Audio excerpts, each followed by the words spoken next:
Thomas the tank engine had been working in the coal yards all day. The little blue engine was covered in coal dust. We can't clean you up tonight, Thomas, said his driver. There's a problem with the hose pipe. Bother, said Thomas. A bath would make me feel much better. The others are sure to say I look silly.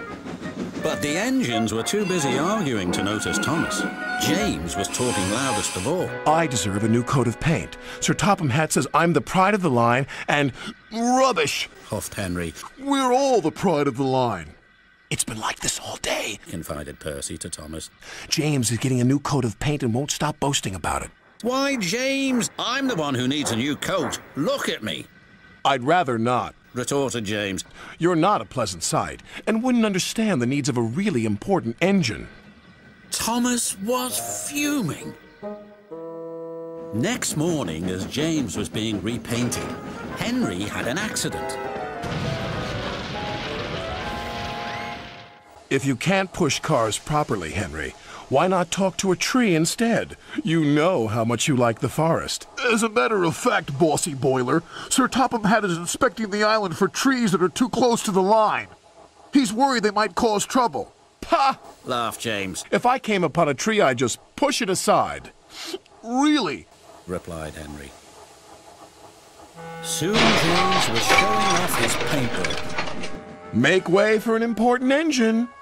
You wouldn't feel important if one of those trees crashed on you. You'd feel hurt, reproached Percy. Rubbish! It wouldn't dare! You should be careful, James. Trees can be just as powerful as engines, advised Terence. Oh, please, snorted James. Now, excuse me, Sir Topham Hatt needs me to pull the express. And he huffed away. But James was wrong. You must go to the yards and collect an important goods train, James. It's heavy, so be careful, said the Fat Controller. But, sir, I've just been repainted. Can't Thomas or Percy do it? They're dirty and like working with freight cars. Really useful engines don't argue. So James didn't. By the time he arrived at the yards, the weather had changed for the worse. Your colour's nice, James. Pity about your face, though, said a truck. James ignored them and set off.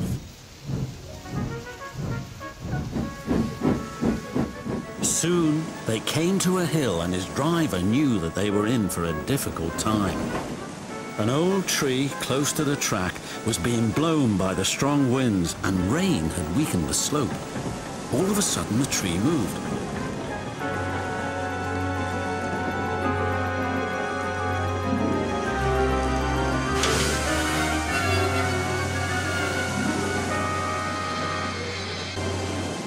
Oh, help! Cried James. Go away! But of course, the tree couldn't. James tried to reverse away from the tree, but his train was too heavy. Then he heard a whistle. It's Thomas, called his driver. James felt embarrassed and worried that Thomas would laugh at him, but Thomas didn't. He knew that this was no time for teasing. Beep, beep, I'm ready, whistled Thomas. So am I, James replied. As ready as I'll ever be.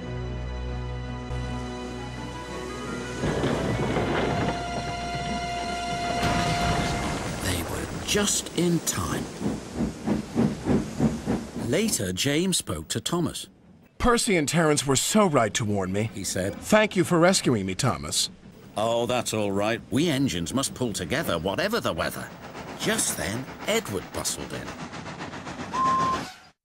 The Fat Controller thinks you're both brave engines. Thomas, you're going to have a new coat of paint, and James, the Fat Controller says that tomorrow you'll pull the Special Express.